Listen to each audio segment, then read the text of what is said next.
வாங்க. Hello friend, வாங்க. இன்றைக்கி வீடியோவில் என்ன பார்க்க போகிறோன்னாக்கா, நம்ம சிங்கிள் பேஸ்லாம் கொடுத்துருக்கீங்களா வீட்டுங்களில் நமக்கு ஏதாவது எர்த் லீக்கேஜ் அந்த மாதிரிலாம் இருந்தால் நமக்கு சேஃப்டியாக இருக்கிறதுக்காக இஎல்சிபி, அதாவது எர்த் லீக்கேஜ் சர்க்யூட் பிரேக்கர் அப்படின்னு சொல்லிட்டு இருக்குது. அதை வந்து கண்டிப்பாக நம்ம யூஸ் பண்ணோம்னா நமக்கு எந்த ஒரு எர்த் லீக்கேஜ் இருந்தாலும் நமக்கு சேஃப்டியாக ட்ரிப் பண்ணி விட்டுரும். அதை பற்றி என்னன்றது இந்த வீடியோவில் பார்க்கலாம். அதே போல் என்னுடைய வீடியோவில் பிடிச்சிருந்தால் லைக் பண்ணுங்கள், புதுசாக பார்க்குறவங்க சப்ஸ்கிரைப் பண்ணுங்கள். உங்களுக்கு வேறு ஏதாவது எலக்ட்ரிக்கல் டவுட்டு ஏதாவது இருந்தாலும் நீங்கள் கமெண்டில் சொல்லுங்கள். உங்களுக்கு வீடியோ நான் எடுத்து போடுறேன். இந்த சிங்கிள் பேஸ் டயக்ராம் வந்து மீட்டர்லேருந்து இபி சர்வீஸ் கொடுக்குறதுக்கு நான் ஏற்கனவே ஒரு வீடியோ போட்டிருக்கேன். ஆனால் இதில் வந்து என்ன போட்டிருக்கேன்னா, இந்த இஎல்சிபி கனெக்ட் பண்ணி போட்டிருக்கேன். இந்த இஎல்சிபி இருக்கிறதுனால நமக்கு ரொம்ப ரொம்ப சேஃப்டி. வீட்டுக்குள்ள பசங்கள்லாம் இருந்தாலும் இல்லை, ஏதாவது இந்த வாஷிங் மிஷின், கிரைண்டர் இந்த மாதிரிலாம் எர்த் லீக்கேஜ் இருந்துச்சுன்னா உடனே நமக்கு ட்ரிப் ஆகிடும்.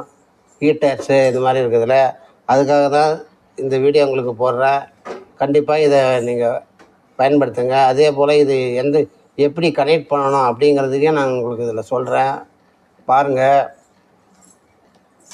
நிறைய இடத்துல வந்து இந்த இஎல்சிபி முன்னாடி போட்டு எம்சிபி பின்னாடி போடுறாங்க.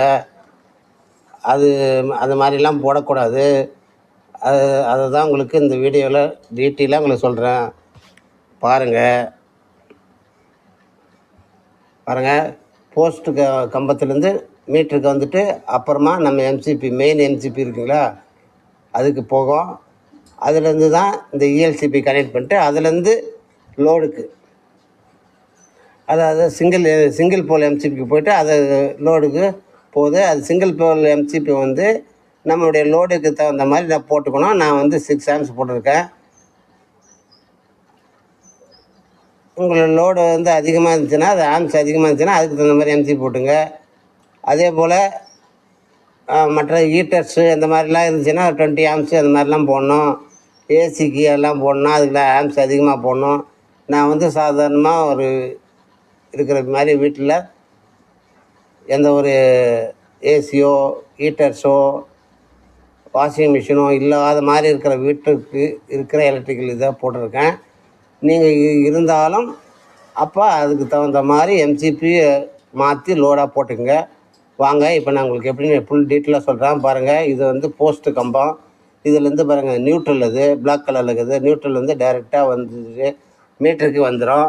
அதே போல் பேஸு வந்து நேராக வந்து பாருங்கள் மீட்டருக்கு வந்துடுச்சு. இது வந்து கவர்மெண்ட் கொடுக்குற இபி மீட்ரு. அதுலேருந்து அதில் பாருங்கள், அதே மாதிரி நியூட்ரல் வந்து பாருங்கள் எம்சிபி. இது 2 போல் 32 எம்சிபி நியூட்ரல் பாருங்கள் கொண்டாந்து கொடுத்துட்டேன்.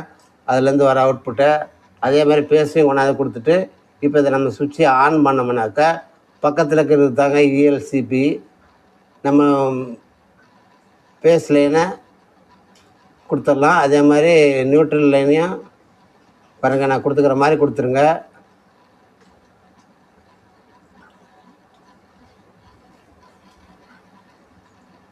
இது வந்து உங்கள் வீட்டில் இருக்கிற லோடை பொறுத்து ஆம்ஸு டிஃப்ரெண்ட் மாறுபடும். நான் வந்து சாதாரண ஒரு சிங்கிள் பேஸுங்கிறதுனால 32 ஆம்ஸ் போட்டிருக்கேன். 3 பேஸாக இருந்தாலும் அதுக்கும் போடலாம். இது சிங்கிள் பேஸு. இப்போ கொடுத்துட்டு லைனை பாருங்கள் கீழே வருதுங்க. நியூட்ரல் வந்து டைரெக்டாக கீழே வந்துடுது.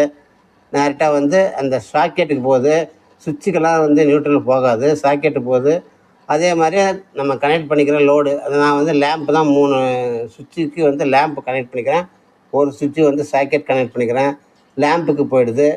இப்போ பேஸ் வந்து பாருங்கள் எம்சிபிக்கு டைரெக்டாக சிங்கிள் போல் எம்சிபிக்கு நேராக வந்துட்டு பாருங்கள், வந்துட்டு அதுலேருந்து லோடுக்கு போகுது. எல்லா சுவிட்சுக்கும் பாருங்கள் லூப் பண்ணியிருக்குது. இப்போ அதை ஆன் பண்ணோம்னா சாக்கெட்டுக்கு வரும். அதே போல் இது வந்து எர்த்து ஒயரு.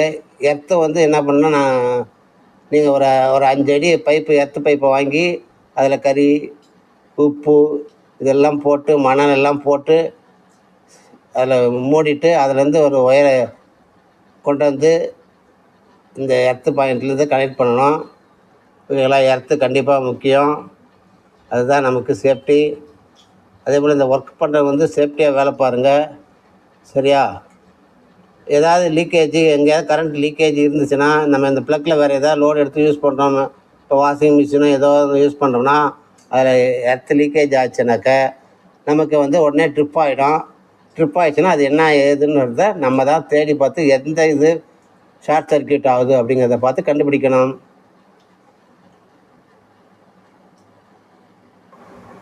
ஒவ்வொரு தடவைலையும் இந்த மாதிரி இஎல்சிபி கண்டிப்பாக கனெக்ட் பண்ணுங்கள். இது நமக்கு சேஃப்டியாக இருக்கும். ஓகேங்களா?